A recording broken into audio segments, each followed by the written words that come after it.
Hi hello నమస్తే welcome back to iDream media. Vaishnavi ఒక మంచి అమ్మాయి అని చెప్పొచ్చు, ఒక మంచి కూతురు అని చెప్పొచ్చు, అలాగే ఒక మంచి భార్య కూడా. కానీ అలాంటి మంచి భార్యకి మాత్రం దొరికిన భర్త ఒక కసాయివాడు, ఒక కిరాతకుడు, ఒక దుర్మార్గుడు. ముక్కు పచ్చలారిన ఆ అమ్మాయిని నిజంగా కడుపులో పొడిచి మరీ చంపేశాడు ఆ దుర్మార్గుడు. అయితే ఇలాంటి కేసులో అతనికి అలాగే అతని కుటుంబ సభ్యులు ఈ హత్య జరగడానికి వాళ్ళ మదర్ కూడా చాలా ప్రేరేపించారు కాబట్టి తనకి కూడా ఎలాంటి శిక్షలు పడతాయో తెలుసుకుందాం. ఈ విషయాలు మనకి ఎక్స్ప్లెయిన్ చేయబోతున్నారు హైకోర్టు అడ్వకేట్ అయిన పృథ్వీ గారు. సార్తో మాట్లాడదాం. నమస్కారం సార్. నమస్తే విరాట్. సార్, ఇప్పుడు వైష్ణవి హత్య కేసు ఏదైతే ఉందో సంచలనం క్రియేట్ చేస్తూ ఉంది. ఆ అమ్మాయి ఒక యూట్యూబర్, అలాగే తను ఎంత మంచి కూతురు అని చెప్పడానికి ఎగ్జాంపుల్ వాళ్ళ అన్నలు, వాళ్ళ అమ్మగారు అనమాట.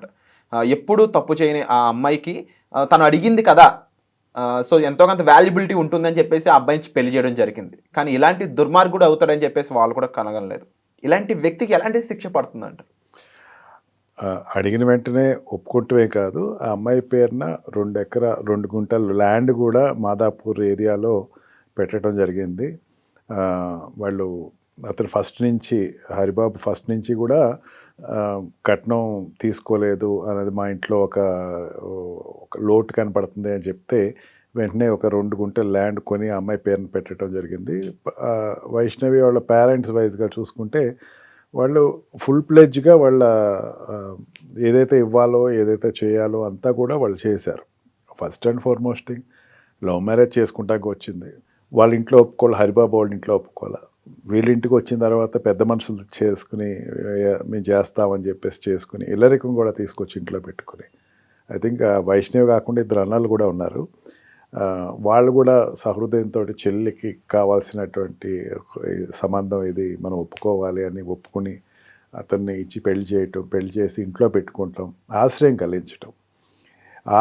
కలిగించడమే కాకుండా ఈ చనిపోయే వరకు వీళ్ళింట్లోనే ఉంది. 6 months అయింది మ్యారేజ్ అయ్యి.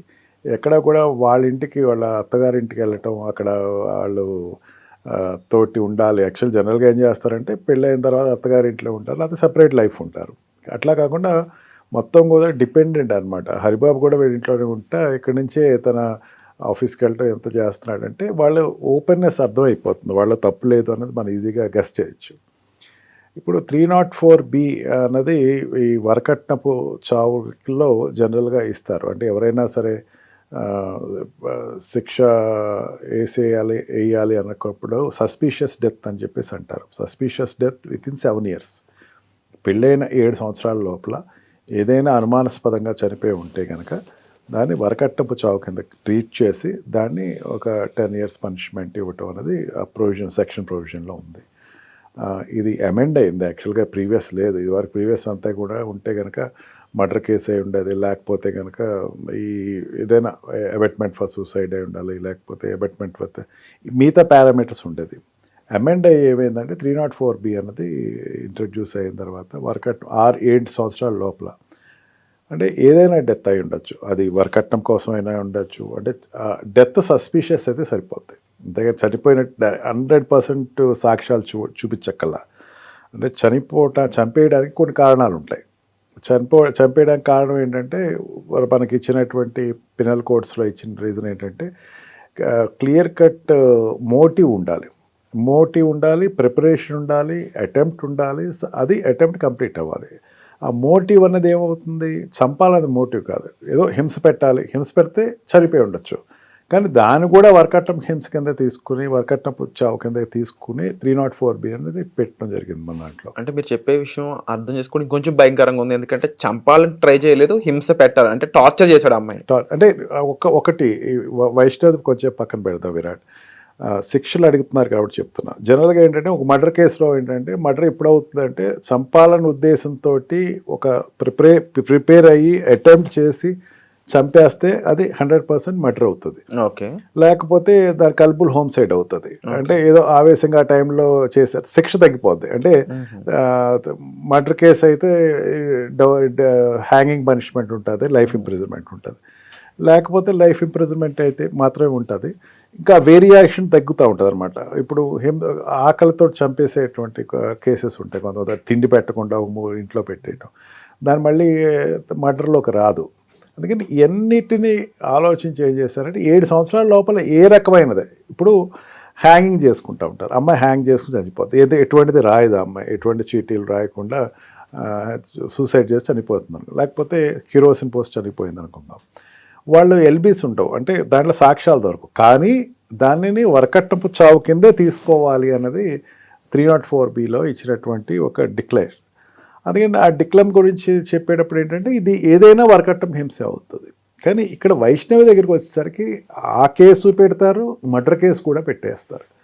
మర్డర్ కేసు ఎందుకు పెట్టారు? 302 డిఎస్పీ గారు మాట్లాడితే 302 కూడా పెట్టాను అని అన్నారు. మర్డర్ కేసు అనేది ఏంటంటే ఆ అమ్మాయిని కత్తి ఘాట్లు తల దగ్గర కడుపులో పొడిచినట్టు, అండ్ ఇక్కడ గోళ్ళు గొంతు పిసికి చంపేయటం, ఇదంతా క్లియర్ కట్గా వాళ్ళు ప్రైమరీ ఎవిడెన్సెస్ చూసుకుని వాళ్ళ 302 కూడా పెట్టడం జరిగింది. ఫేస్ ఆఫ్ ద రికార్డ్ ఇది మర్డర్ కేసే, డౌటే లేదు. And within 7 years of marriage, 7 సంవత్సరాల లోపల జరిగింది కాబట్టి 6 నెలలే కదా అయ్యింది. అందుకని దీన్ని వరకట్నపు చావు కింద రెండింటినీ కలిపి పనిష్మెంట్ ఇస్తారు. ఖచ్చితంగా ఇది హ్యాంగింగ్ పనిష్మెంట్ కేసే అని చెప్పచ్చు. అతనికి ఖచ్చితంగా ఉరేసి దగ్గర కేసే అనొచ్చు. ఆయనకి అతనికే కాదు, ప్లాన్ వేసిన వాళ్ళు కూడా ఇది ఎఫెక్ట్ అవుతుంది. నలుగురు తల్లిదండ్రులు ఎవరైతే ఉన్నారో వాళ్ళు, లేకపోతే ఆడపడుచులు ఎవరైతే ఉన్నారో వాళ్ళు, వీళ్ళందరూ కూడా దీంట్లో వాళ్ళ క్యాపిటల్ పనిష్మెంట్స్ వస్తాయి. క్లియర్ కట్గా ఎవిడెన్సెస్ ఇది వస్తాయి. అది ఎంత దుర్మార్గం అంటే వాళ్ళ ఇంట్లో ఏదైనా చేశారంటే అనుకోవచ్చు. అమ్మాయి ఇంట్లోనే బహిరంగంగా అతను చంపాడంటే అతను సైకో ఇంటెన్షన్ అర్థమైపోతుంది ఇంట్లో. విరాట్ ఎంత సైకలాజికల్గా అతను డిస్టర్బ్ అయ్యాడు అంటే ఈ రోజుల్లో ఏమైపోతుందంటే వచ్చినటువంటి ఆడమ్మాయి డబ్బు తీసుకురాకపోతే చంపేస్తాం. అంటే ఇప్పటికీ కూడా ఈ కట్నం కోసం ఇలా హత్య జరుగుతుంది అంటే ఇది ఎక్కడో చోట ఇంకొక దుర్మార్గం తయారు చేసే కథ కూడా అవుతుంది. సో అలా జరగకుండా ఒక భయం కలగజేయాలంటే నెక్స్ట్ ఇందులో ఎలాంటి ఇంప్లిమెంట్ జరిగితే ఆ స్కోప్ వస్తుంది, ఇది ఒక ప్రైమరీ ఎగ్జాంపుల్గా మిగిలిపోతుంది అనడానికి ఏం చెప్తారు? హ్యాంగింగ్ పనిష్మెంటే. అతన్ని ఉరేస్తే ఇంకోళ్ళకి ఒక ఇట్లా చేయకూడదు, మనం ఇట్లా చేస్తే మనకు కూడా ఉరేస్తారు, మనల్ని కూడా చంపేస్తారు అన్న ఫీలింగ్ క్రియేట్ అవుతుంది. ఈ ఖచ్చితంగా అన్ని ప్రిపేర్డ్ అయ్యి చేసినటువంటి సడన్ యాక్షన్ అయితే కాదు. అతను కత్తి తీసుకెళ్ళి వంటగదిలో కత్తి తీసుకుని వెళ్ళి చంపేయాలనే ఉద్దేశంతో చేసి ఆవేశంగా అప్పటికప్పుడు నేను తీసుకున్న నిర్ణయం అయితే కాదు. ఆ అమ్మాయి వరకట్నం హింస జరుగుతూనే ఉంది. ఈ పెళ్ళయింది కానీ కట్నం, నువ్వు మంచి కట్నం వచ్చేది నువ్వైతే అని చెప్పేసి అంటావు. ఇవన్నీ ఖచ్చితంగా దీంట్లో అన్ని మోటివ్స్ అయితే ఉన్నాయి. హ్యాంగింగ్ పనిష్మెంట్ అంటే అతను గురేయటం అనేది మంచి సమాధానం.